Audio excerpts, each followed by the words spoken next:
Dengan ratusan ribu pelajar dari seluruh pelosok Malaysia dan dunia, universiti berupaya menjadi medan penularan COVID-19. Sekiranya SOP yang sepatutnya tidak diamalkan dengan betul dan konsisten. Justru, kesihatan dan nyawa mungkin bergantung kepada kepantasan universiti diadaptasi kepada norma baru.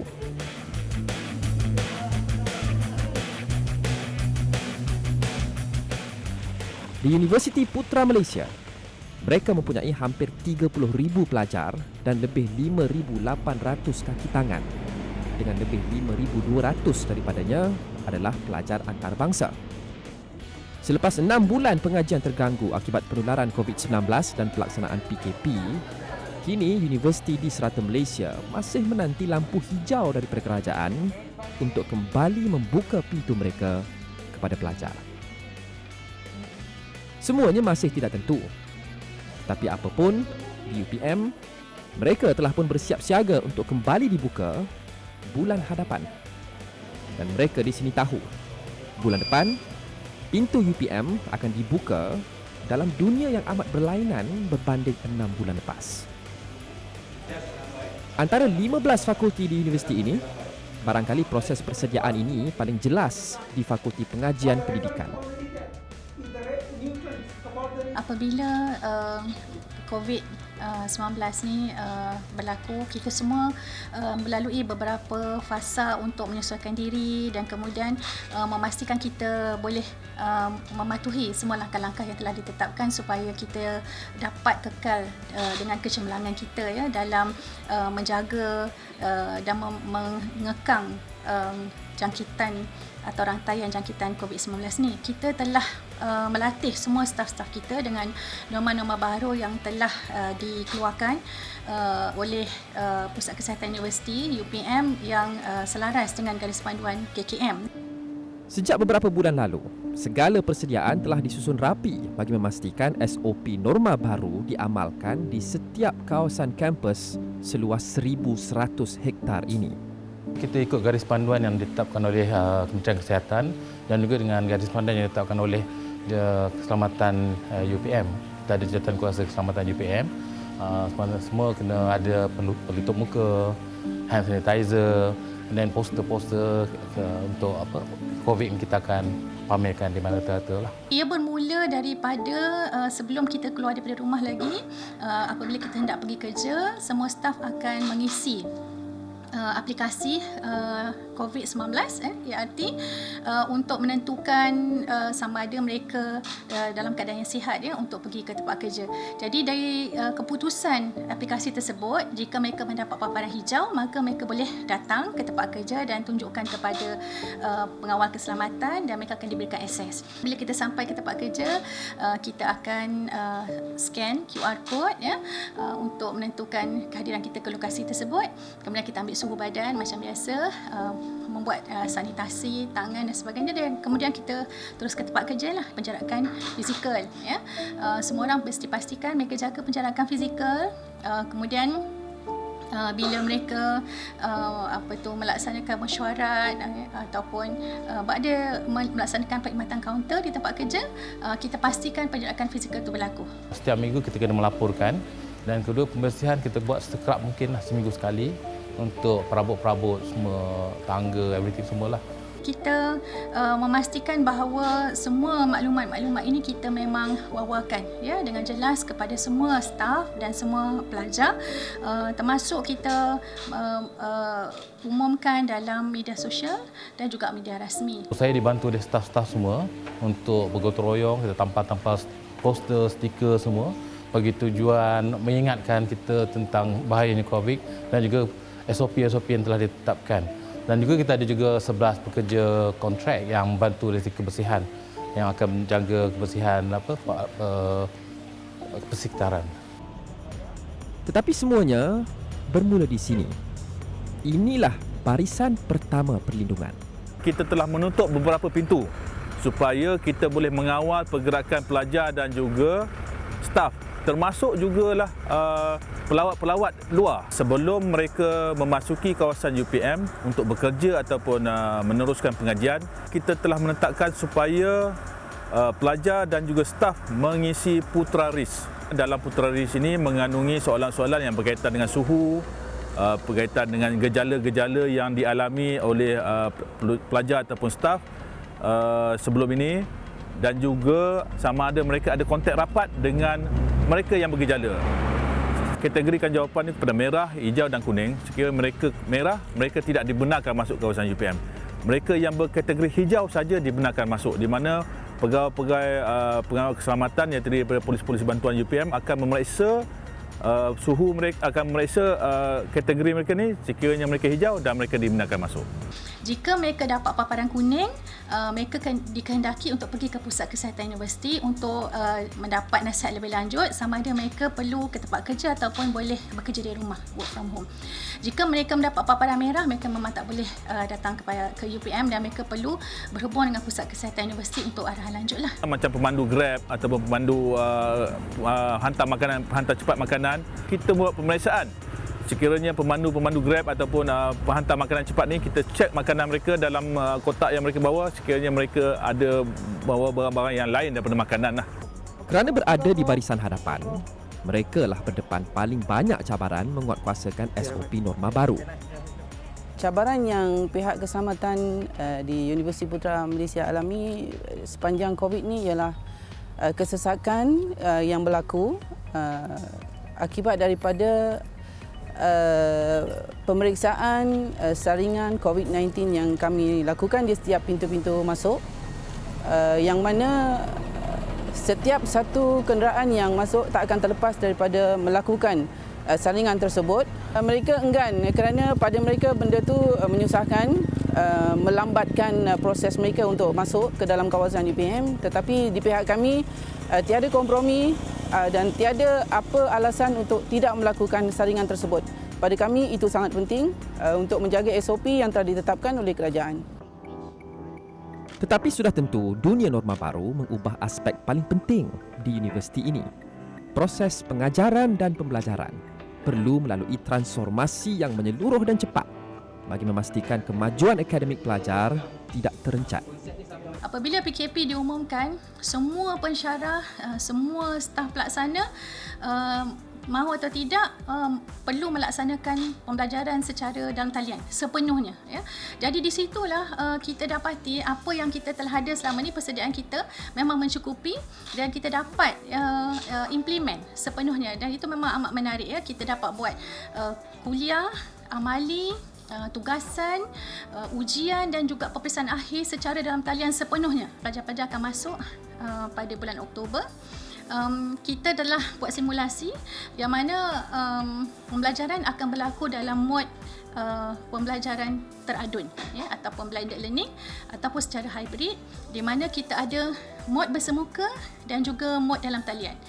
Jadi kita akan ada pelajar-pelajar yang akan menghadiri kuliah secara bersemuka dan sebahagiannya dalam talian, kemudian kita gilirkan. Kaedah mengajar secara online, kita ada dua kaedah yang utama. Yang satu kita namakan segerak ataupun synchronous, dan yang kedua kita menggunakan kaedah tidak segerak ataupun yang kita panggil asynchronous. Jadi dua kaedah ini untuk yang segerak, okey, dia lebih kepada pengajaran secara live, ya, bermakna pensyarah akan live bersama-sama dengan pelajar dan akan membuat pengajaran melalui di atas talian. Jadi contoh yang pernah digunakan sebelum ini, pensyarah akan online, okey, di Zoom bersama-sama dengan pelajar real time, dan masa itu pengajaran akan berlakulah seolah-olah kita berada di dalam kelas. Ya, itu kaedah segerak. Dan kaedah yang kedua, pengajaran online adalah kaedah yang tidak segerak.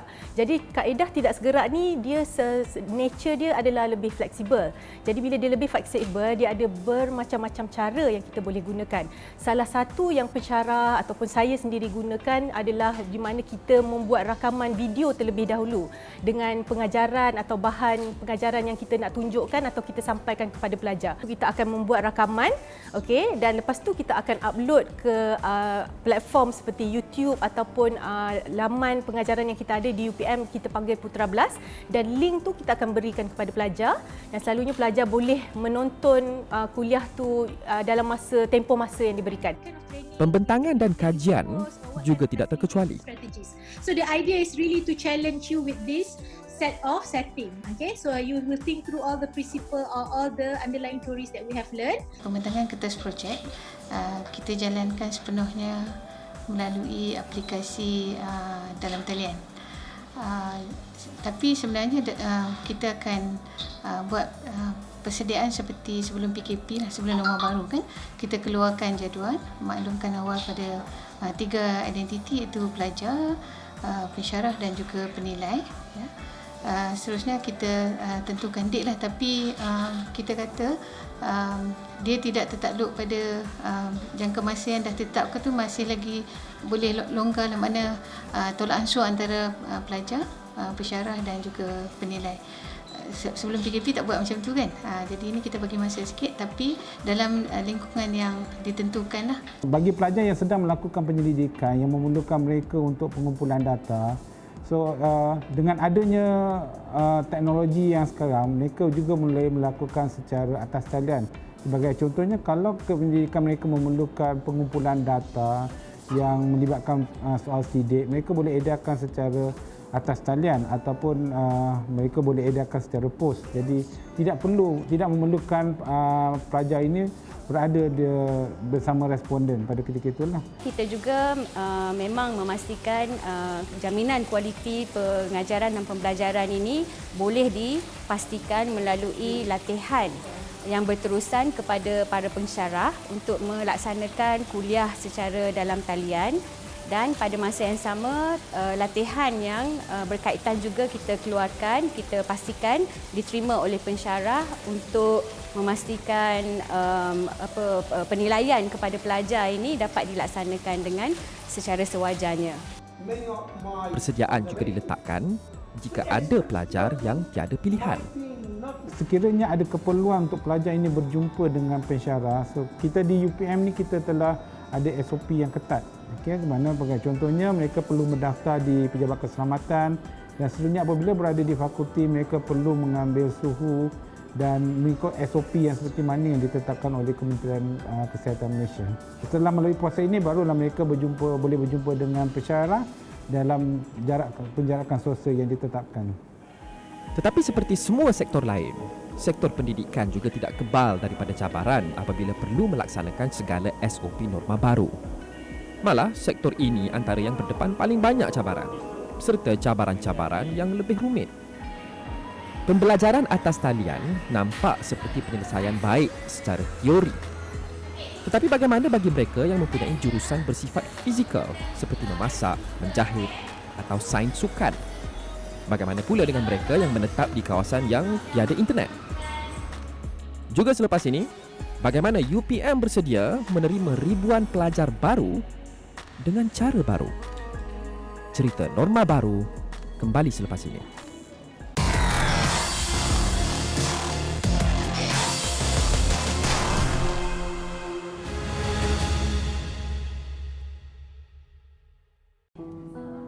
Dunia norma baru mempersembahkan pelbagai cabaran kepada universiti yang mempunyai ratusan ribu pelajar dari serata dunia dan pelbagai jurusan pengajian yang berbeza sifatnya. Di Fakulti Pengajian Pendidikan Universiti Putra Malaysia, mereka telah meletakkan segala persediaan untuk menerima semula pelajar bermula Oktober ini. Segala aspek dirancang rapi, daripada keselamatan kepada kemasukan pelajar, kepada pengajian secara atas talian dan pelbagai lagi.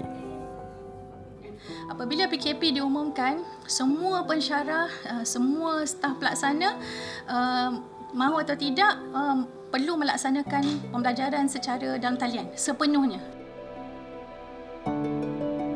Student akan ada akses kepada kursus-kursus ni. Jadi contohnya bila mereka pergi ke sini, okey, jadi mereka akan tengok bahan-bahan yang kita dah masukkan. Jadi ada week 1 dan sebagainya dah saya dah susun. Jadi bila mereka klik kepada sesuatu week tu, mereka akan mendapat bahan ataupun link. Seperti yang diceritakan dalam bahagian pertama sebentar tadi, ini mungkin tidak menjadi masalah bagi kebanyakan jurusan. Tetapi bagaimana dengan jurusan yang bersifat fizikal seperti masak, menjahit atau sains sukan?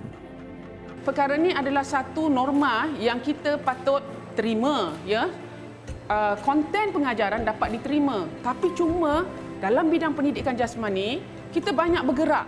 Ya, sebab kita menggunakan psikomotor. Ya, tengok tangan saya bergerak kan.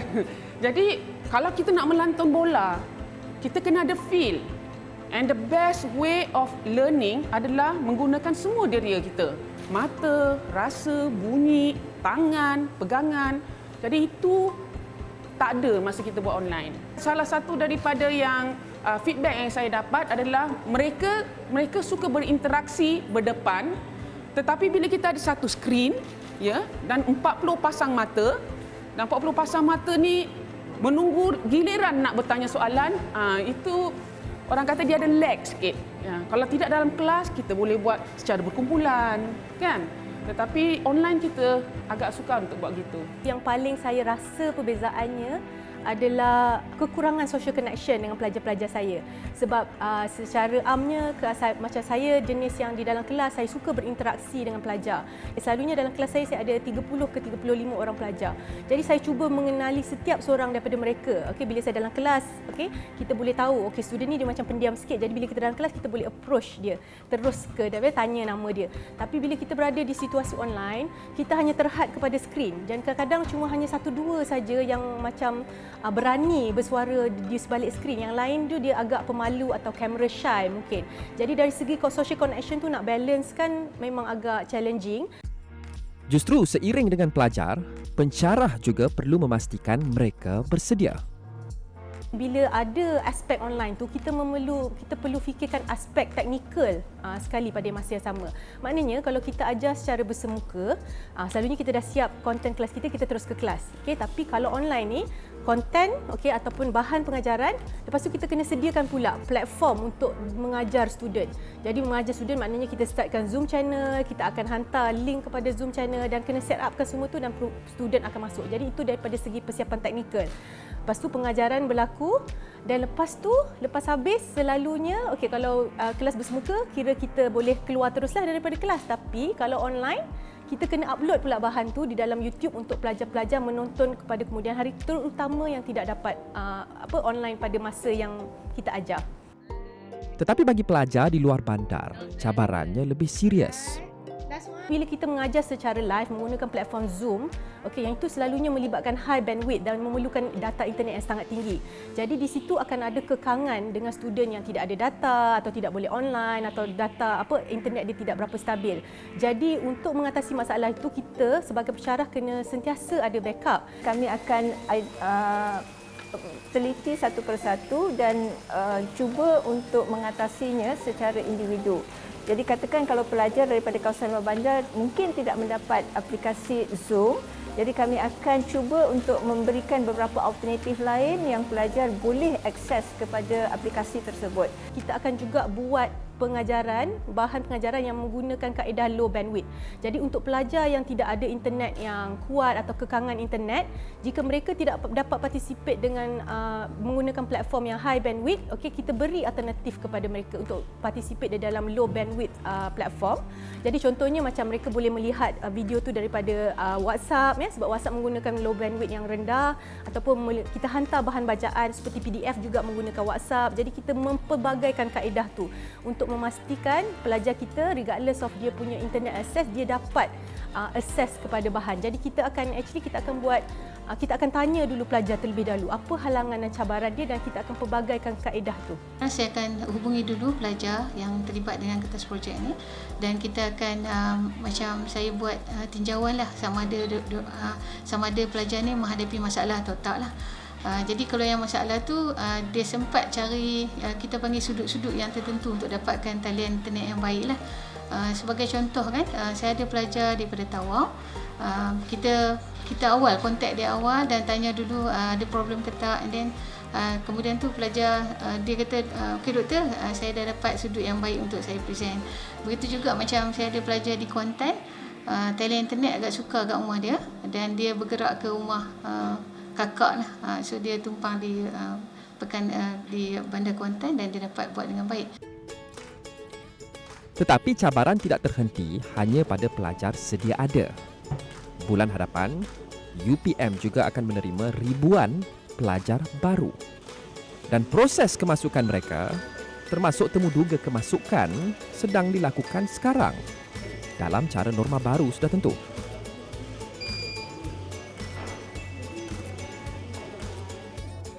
Di bilik ini, kaki tangan universiti melakukan puluhan temuduga dengan pelajar di seluruh negara. Semua bagi memastikan segala proses selesai sebelum proses kemasukan fizikal bermula. Calon dimaklumkan lebih awal untuk berada di tempat yang mempunyai capaian internet yang baik dan stabil.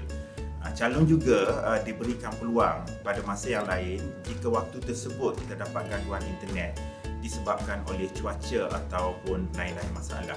Apa yang saya boleh katakan, hampir 100% calon kita mempunyai capaian internet yang stabil semasa proses temuduga dalam talian yang kita laksanakan. Dari segi kelebihannya, di mana perbelanjaan yang perlu ditanggung oleh calon yang pada tahap minimum dan di mana universiti juga tidak perlu mengeluarkan belanja yang begitu banyak berbanding dengan produktiviti yang kita dapat. Pelajar tidak perlu berbelanja untuk datang ke sini bagi tujuan menghadiri temuduga yang mengambil masa lebih kurang 15 ataupun 20 minit.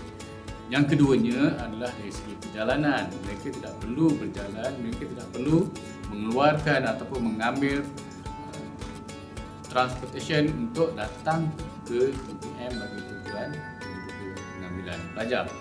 Yang ketiganya adalah dari segi logistik. Mudah untuk kita kawal kerana pada kali ini kita hanya menggunakan bilik virtual ataupun bilik maya dan kita tidak perlu menyediakan lebih kurang 20 ataupun 25 bilik untuk tujuan temuduga secara bersemuka. Norma baru mengubah hidup semua. Di sini, setiap orang, daripada pengawal keselamatan kepada pensyarah, daripada kaki tangan pembersihan kepada dekan dan ketua unit, semuanya menggembling tenaga bukan sahaja untuk memastikan pendidikan tidak terhenti, tetapi juga kerana mereka percaya warga UPM ibarat satu keluarga besar. Di belakang segala kerumitan ada hikmahnya. Dan lebih daripada segala SOP yang kita amalkan, semangat inilah yang akan membantu kita semua mengharungi tempoh ini dengan jayanya. Takut masih. Pasal di luar sana masih ada jangkitan. Tapi menggunakan swab itulah, insya-Allah aman. Dari semasa ke semasa mengikut SOP yang ditetapkan dan dikeluarkan oleh pihak kerajaan dan juga Kementerian Kesihatan Malaysia. Apa cara sekalipun, takut kita tolak tepi. Yang penting kesejahteraan warga UPM kita jaga. Saya tidak nampak ianya sebagai satu kekangan, tapi saya merasakan ianya satu cabaran untuk pelajar dan penyelia. Dan saya merasakan dengan norma baru ini, penyelia dan pengajar akan menjadi lebih efektif dari segi pengurusan dan pengurusan masa. Sebagai contohnya, pelajar dia sedar bahawa penyelia dia mempunyai kekangan dari segi untuk berjumpa, dari segi masa, dan mereka akan lebih bersedia apabila mereka berjumpa dengan pensyarah ataupun penyelia mereka. Pensyarah menjadi lebih kreatif kerana kita pakai pelbagai aplikasi dan juga tools dalam talian. Dan untuk itu, kita juga perlu dalam masa yang sama mengenal pasti apakah keperluan dan masalah belajar. Jadi ada dalam kalangan pensyarah yang membuat survey untuk meninjau apakah maklum balas keperluan pelajar dan berdasarkan kepada keperluan itu mereka bentuk peperiksaan yang sepatutnya. Apa yang pasti, bagi pelajar tahun akhir, pengalaman yang mereka lalui tahun ini adalah sesuatu yang memang tidak akan mereka lupakan. Pelajar final year lepas ni kita dah tak jumpa mereka lagi. Jadi selalunya, tradisinya bila kita ada pembentangan projek paper ni, dia sangat meriah tau di jabatan. Jadi hari tu is a big day for the students. Kita datang, student memang ramai. Tapi bayangkan hari untuk yang baru ni, sebab kita buat online, saya datang ke pejabat seperti biasa, saya tengok sunyi. Padahal today is actually a very big day untuk our students. Sebab semua buat online masing-masing. Jadi perkarangan jabatan tu sunyi. Tapi in the end, ialah itu adalah cabaran kita ataupun kenangan bila mengadakan pengajaran secara online ni dia berbeza. Kadang-kadang ada rasa sayu sedikit, okey, tapi itulah cabaran yang ataupun itulah norm yang kita embrace di bawah pandemik COVID-19 ni. Mestilah kita akan rasa happy sebab kita dapat habiskan belajar selama 4 tahun. But at the same time, Fatin rasa sangat sedih lah sebab kita habis belajar tanpa classmate kita, tanpa kita nak jumpa diorang, dah tak jumpa. So like sangat rindu, and then kita tak dapat jumpa lecturer kita, tak dapat nak buat perjumpaan. Kan kita selalu like setiap minggu akan ada perjumpaan dengan kawan-kawan, yang makan-makan kawan. Tapi bila habiskan belajar tanpa diorang, like 3 bulan tanpa rakan-rakan, sangat sedih lah. Macam assignment sebelum ni kami akan buat beramai-ramai, ada semangat kawan-kawan. Begitulah antara cabarannya. Tapi so far alhamdulillah macam kami semua dapat atasi semua permasalahan ni dengan baik. Saya harap dan saya seru pada semua pelajar untuk terus bersemangat, tetapkan mindset kita untuk terus belajar walaupun online ke tidak online ke, semangat tu tetap sama. Saya sebagai seorang ibu, saya merasa bimbanglah keadaan kedua-dua anak saya yang masa tu sedang berada di UPM, berada jauh daripada pandangan mata saya dan berada di seberang laut pula tu. Saya sebagai seorang ibu, saya merasa sungguh bimbanglah pada masa tu sebab krisis masa tu di Selangor COVID-19 keadaan kes saban hari kian meningkat. Jadi saya terlalu bimbang akan anak-anak saya, kedua-dua anak saya yang berada di situ, tapi memandangkan SOP yang telah ditetapkan oleh pihak UPM dan kerajaan, saya berasa agak lega sedikitlah. Pada ibu bapa dan juga pelajar yang rasa gusar ataupun takut untuk kembali, nasihat kami ialah kami akan sentiasa pastikan bahawa pelajar-pelajar kami akan dapat belajar dengan tenang, fokus kepada pengajaran mereka, selesa dan selamat dengan semua keadaan yang berlaku. Dan kami akan pastikan bahawa segala peraturan yang berkaitan dengan SOP akan dipatuhi. Sebab yang pentingnya ialah kita jaga kita.